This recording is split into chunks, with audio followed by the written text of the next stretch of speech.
네, 코로나19 타격으로 지난 2분기 미국의 국내 총생산 GDP 증가율이 마이너스 32.9%를 기록해 역대 최악을 기록했습니다. 함께 발표된 주요국의 2분기 국내 총생산도 사상 최악으로 추락했습니다.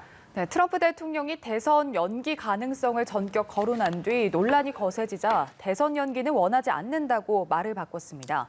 그러면서도 우편 투표는 문제라고 주장했는데요. 밤사이 들어온 글로벌 뉴스 김지수 기자와 살펴봅니다. 어서 오십시오. 안녕하세요. 예, 코로나19의 경제적 타격이 지금 수치로 확인되고 있는 것 같은데요. 특히 미국의 2분기 국내 총생산 보니까 최악이네요.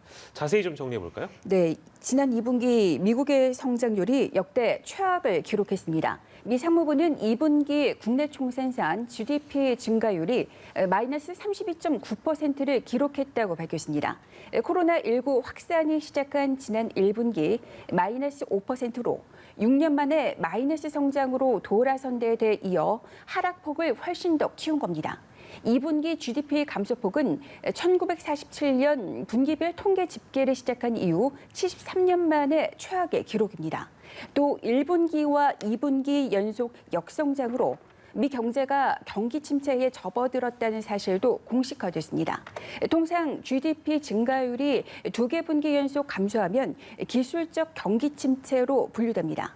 코로나19 셧다운으로 미 경제의 70%를 차지하는 소비가 극도로 위축된 게 2분기 마이너스 성장의 주요 원인으로 분석됩니다. 5월 이후에는 일부 경제활동 재개로 소비 지출이 늘어나고 사상 최대인 3조 달러 규모의 경기 부양 패키지가 집행된 덕분에 GDP 감소폭이 줄어든 것으로 나타났습니다.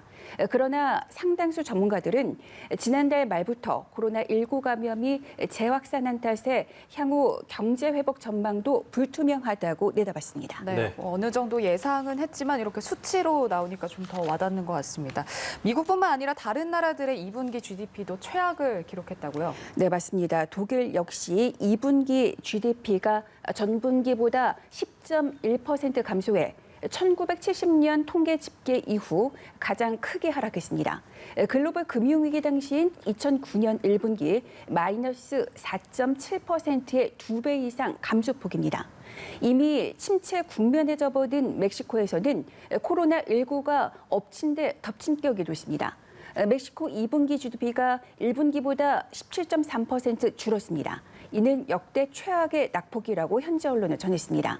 홍콩도 2분기 GDP가 지난해 같은 기간 대비 9% 감소해 1분기 마이너스 9.1%에 이어 연속 역성장을 기록했습니다. 마이너스 9% 수준은 홍콩 정부가 1973년 관련 통계를 발표한 이래 최악의 성장률입니다. 예, GDP로 드러난 코로나19의 경제적 타격들 저희가 좀 정리해 봤고요. 오늘 이 소식도 만나볼 텐데 요즘 미국을 보면 그 미국 정치 드라마 그 이상으로 좀 역동적이라는 생각이 좀 드는 게 트럼프 대통령이 폭탄 발언을 했습니다. 근데 얘기가 대선을 연기할 가능성을 거론하게 된 거라서 이게 어떻게 된 건지도 궁금하고 이게 가능하게 한 걸까도 궁금하네요. 네, 우선 그 트럼프 대통령이 코로나19 확산에 따른 우편 투표 확대에 대한 부정선거 의혹을 제기하며 11월 3일 대선 연기 가능성을 전격 거론하는 그런 폭탄 발언을 했습니다. 트럼프 대통령은 트위터에서 보편적인 우편 투표 도입으로 2020년은 역사상 가장 오류가 있고 사기치는 선거가 될 것이라고 주장했습니다. 그러면서 사람들이 적절하고 안전하고 무사히 투표할 수 있을 때까지 선거를 미룬다라고 언급을 한 뒤 물음표 3개를 기입했습니다. 의문형으로 떠보는 시기긴 하지만 현직 대통령이 대선 연기 가능성을 직접 거론한 것이어서 워싱턴 전가는 발칵 뒤집혔습니다. 미 언론들은 일제히 트럼프 대통령에게 대선 연기를 위한 법적 권한은 없고 의회의 권한이라고 보도했습니다. 현재 미 하원은 민주당이 장악하고 있어서 대선 연기가 실현될 가능성은 없어 보입니다. 논란이 커지자 트럼프 대통령은 브리핑에서 대선 연기를 원치 않지만 우편 투표는 문제라고 밝혔습니다. 트럼프 대통령은 그러나 몇 달을 기다려야 하고 그러고 나서 투표지가 모두 사라지는 것을 원치 않는다고 밝혀서 우편 투표 문제를 강하게 지적했습니다. 그동안 트럼프 대통령은 대선 때 대규모 우편 투표가 실시될 경우 개표 완료까지 많은 시간이 걸릴 뿐만 아니라 부정선거 소지가 있다며 강하게 반대해 왔습니다. 네, 물론 말을 바꾸긴 했지만 트럼프 대통령이 대선 연기를 거론을 했을 때 민주당은 말할 것도 없고 친정인 공화당에서조차도 비난이 나왔다고요. 네, 미치 매코널 공화당 상원 원내대표는 물론이고 이제 케빈 메카시 하원 원내대표도 연방 역사상 선거를 미룬 적이 결코 없다고 밝혔습니다. AP통신은 공화당 인사들이 대선 연기론을 비난하며 거부했다고 보도했습니다. 구체적인 증거 없이 우편 투표의 선거 조작 의혹을 제기하며 대선의 합법성 자체를 뒤흔들려는 트럼프 대통령의 폭탄 선언이 도를 넘었다는 판단에서 선을 그으며 역풍 차단에 나선 것으로 보입니다. 민주당은 대통령이 국면 전환용 꼼수를 시도한 것이라며 맹렬히 공격했고 일정 변경 불가 입장을 못 박았습니다. 그리고 버락 오바마 전 대통령도 우편 투표를 훼손함으로써 국민의 투표를 좌절시키기 위해 안간힘을 쓰는 권력자들이 있다며 트럼프 대통령을 정면으로 비판했습니다. 예, 알겠습니다. 자, 지금부터는 코로나19 상황 저희가 정리하겠습니다. 우선 전 세계 코로나19 발생 상황부터 정리해 주시죠. 네, 전 세계 누적 확진자는 1,742만 명을, 누적 사망자는 67만 명을 각각 넘어섰습니다. 오늘 오전 8시 통계 사이트 월드오미터 기준입니다. 확진자가 가장 많이 발생한 미국은 누적 확진자가 462만 명을 넘어섰습니다. 미국에서는 남부를 중심으로 퍼졌던 코로나19 재확산이 이번에는 중부 내륙 지역으로 향하고 있다고 CNN이 보도했습니다.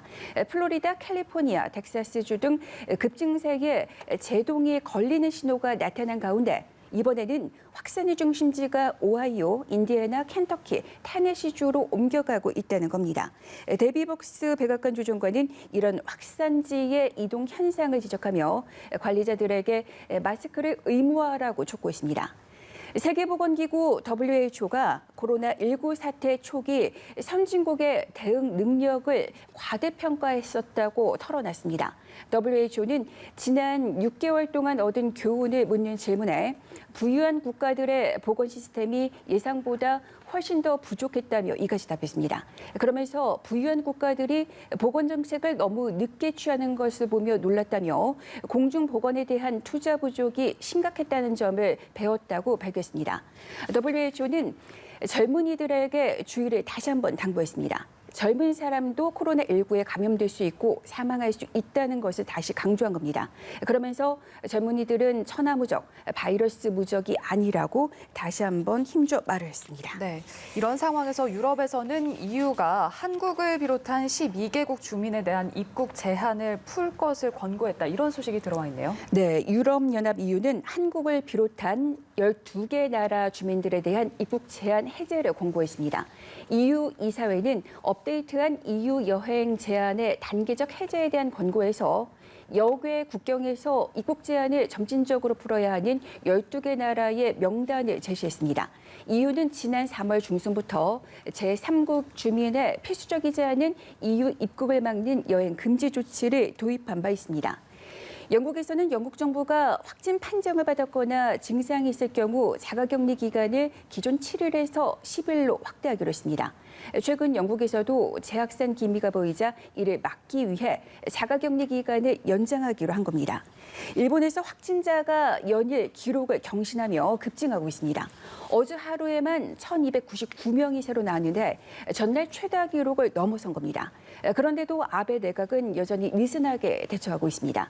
그러자 고이케 도쿄도지사는 도쿄라도 독자적으로 긴급사태 선언 가능성을 해야 한다고 시사했습니다. 예, 알겠습니다. 세계 곳곳에서 그리고 코로나19 백신 개발이 한창인데 보통은 백신은 2번 접종하는 거를 임상 시험의 전제로 이루어지고 있습니다. 그런데 이번에는 단 한 번의 접종을 목표로 백신 개발을 진행하는 곳이 있다고 해서 화제라면서요? 네, 맞습니다. 그 미국의 제약사 존슨앤존슨이 이제 한 번의 접종만으로 코로나19에 대한 면역을 제공하는 백신 후보에 대한 인체 안전성 시험을 시작했습니다. 존슨앤존슨은 이미 미국과 벨기에에서 초기 단계의 인체 시험을 시작했으며 앞으로 건강한 성인 1,000명을 대상으로 백신 후보를 시험할 예정입니다. 현실화된다면 대유행 상황에서 한 번만의 접종으로 면역이 생기는 백신은 큰 장점이 있습니다. 사람들이 다시 한 차례 더 백신을 접종하러 오도록 하기 위해서 이제 일정을 관리하고 또 이를 이제 통제하는 번거로움을 피할 수 있기 때문이라고 회사 측은 설명했습니다. 네, 글로벌 브리핑 코로나19 백신 소식까지 만나봤습니다. 지금까지 김지수 기자와 함께했습니다. 고맙습니다.